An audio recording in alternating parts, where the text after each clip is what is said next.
In this episode, we're talking about how to get ChatGPT to recommend your business. And we're not just talking theory, but something that we've been doing for a while that's getting results now. Business owners are starting to recognize that things have changed online. People aren't just searching on Google anymore, but now we're spending a lot of time in ChatGPT. But here's the problem. If you're not showing up in the results on ChatGPT, then you're becoming invisible. In this episode, we're going to bust the myths about what it actually takes to get you showing up in those results, and then we'll show you the surprising steps you can take to be the business that people find no matter where they're searching. Let's dive right in.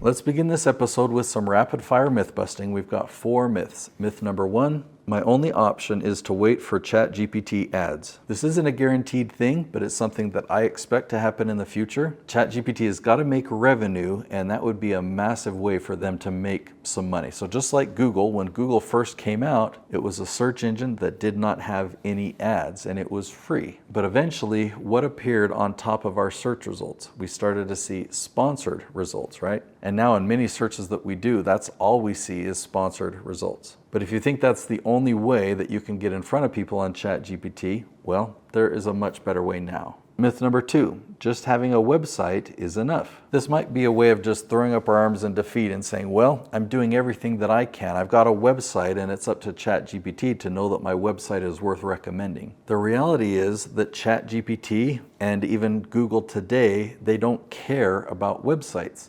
So rewind back 10, 15 years ago, Google used to be a website search engine. It's not anymore. It's now a content search engine.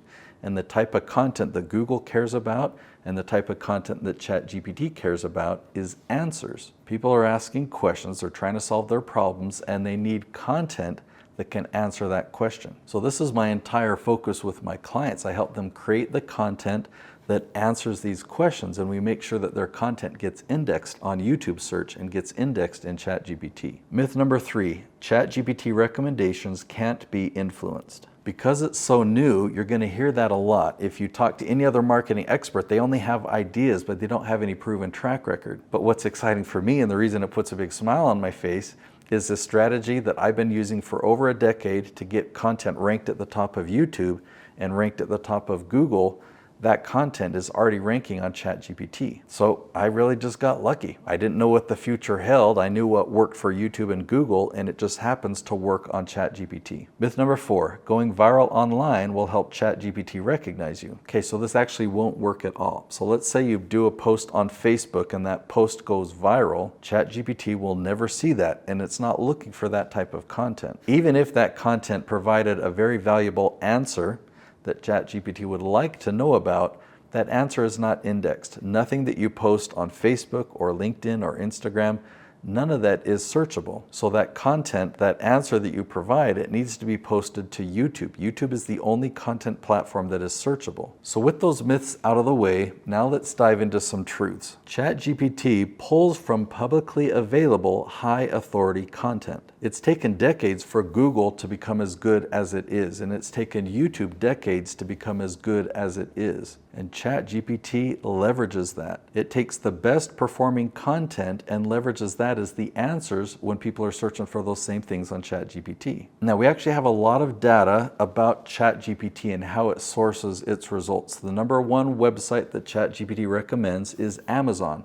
because oftentimes there's a product that will solve the person's needs. The second website that ChatGPT recommends is Wikipedia, because Wikipedia is a condensed version of answers to people's questions. The third most common website that ChatGPT recommends is actually YouTube.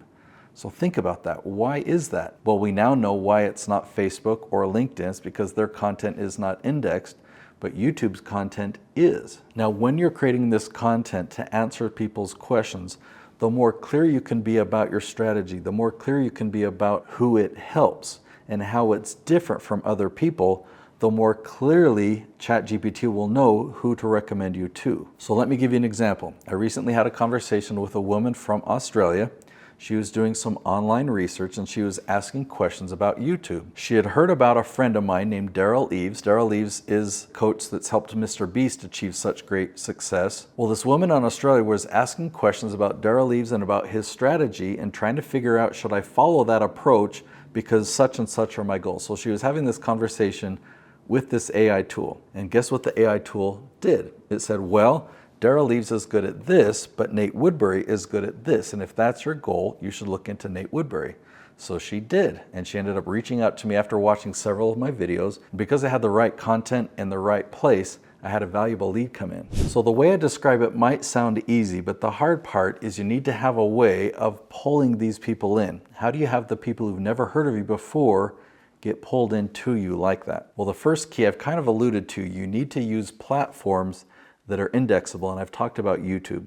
Another thing that you can do is actually a blog. Now, the best way to do this is focus on the YouTube video first, create the type of video that will rank at the top of YouTube search. Once you upload that video to YouTube, you can take the transcript and have ChatGPT turn that transcript into a blog post.